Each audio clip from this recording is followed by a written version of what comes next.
নমস্কার, বড়দের সকলকে আমার প্রণাম এবং ছোটদের সবাইকে আমার ভালোবাসা জানিয়ে আজকের ব্লগটি শুরু করছি। আজকে আমরা চলে গিয়েছিলাম পিয়াংসির জন্মদিনে। পিয়াংসি হলো আমার বড় ননদের জায়ের মেয়ে পিয়াংসি। আর আমরা যেহেতু লেটে গিয়েছিলাম তাই আমরা সবাই খেতে বসে পড়েছিলাম। তাই আমি সৃষ্টিকে জিজ্ঞাসা করছি কি খাবে। আজকের মেনুতে ছিল আমাদের ফিশ চিপস, কচুরি, চানা মশলা, ভাত, ডাল, এঁচোড়, ভেজ পোলাও, ধনিয়া চিকেন, চাটনি, পাঁপড়, সন্দেশ, রসগোল্লা, পান। খাওয়া দাওয়া আমাদের চলছে তখনও আমাদের খাওয়া দাওয়া শেষ হয়নি। সৃষ্টিকে তাই একটু একটু করে সব কিছু মুখে দিচ্ছি যাতে ও টেস্টটা বুঝতে পারে। আর সৃষ্টি এই জোকারের সঙ্গে ছবি তুলবে বলে অনেকক্ষণ থেকে জোকারটাকে ডাকছিল, কিন্তু জোকার আসতেই ভয় পেয়ে গেছে।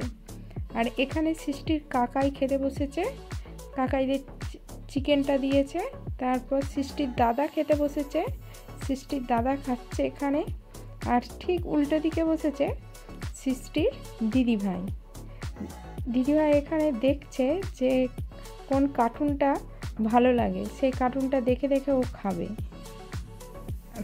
এখনকার বাচ্চারা তো ফোন না দেখে খেতে চায় না।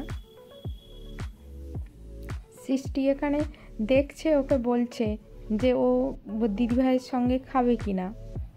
আর এখানে বসেছে আমার যা। আর সৃষ্টি এখানে ফুলগুলো কুড়াচ্ছে, ও ফুলগুলো কুড়িয়ে কুড়িয়ে এক জায়গায় জড়ো করছে। আর জড়ো করছে বিভিন্ন সমস্ত সবাইকে দিচ্ছে একটা একটা করে। আর ওকে বারণ করলেও ও শুনছে না। আজকের ব্লগটি যদি ভালো লেগে থাকে চ্যানেলটাকে সাবস্ক্রাইব করে দেবেন এবং পাশে থাকা বেল আইকনটি প্রেস করে দেবেন পরের নোটিফিকেশান পাওয়ার জন্য।